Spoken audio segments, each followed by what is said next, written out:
At ngayon, mula naman po sa Manila Bulletin Publishing Corporation, nandito ang kanilang publisher na si Sir Herminio or Sunny Coloma Jr. Sir Sunny, hello.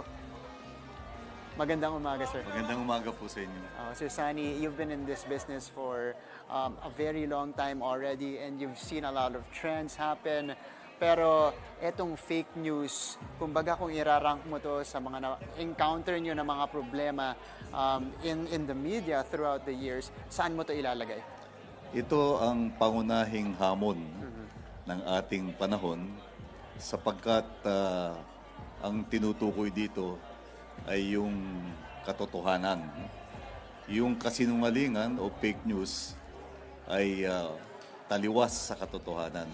Kaya ito ay dapat nating ilantad, dapat natin itong labanan, at dapat natin itong puksain na gamit ang katuwiran at ang determinasyon nating lahat na naniniwala sa kahalagahan ng katotohanan.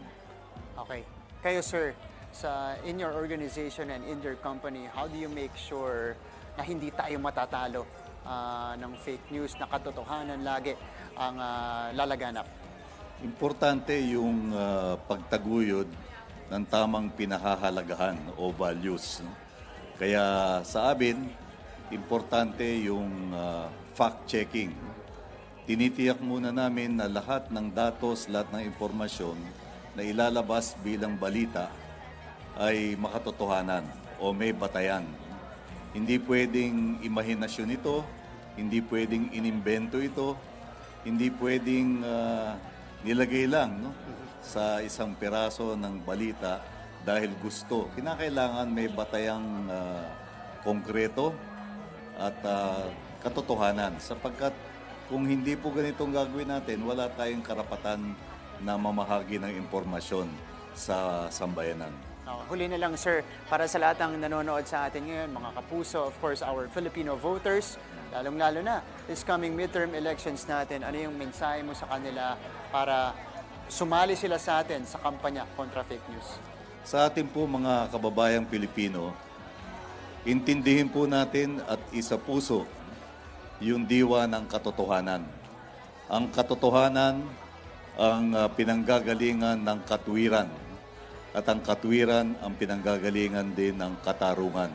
Katotohanan, katwiran, katarungan, iyan po ang magiging susi sa pag-unlad ng ating kabuhayan, sa pag-unlad ng ating bansa na maaring maganap kung tayo po ay magiging responsableng mamamayan, katulad na rin ng ating hinaharap sa kinabukasan, no? Kung tayo ay naghahalal at pumipili ng mga karapat-dapat na mga pinuno. No? Kaya ito po ay sakop po ng ating krusada ngayon, yung buong kabuhayan at kapalaran at kaunlaran ng ating bansa na nauugat sa katotohanan. Okay. Maraming salamat, Sir Sunny.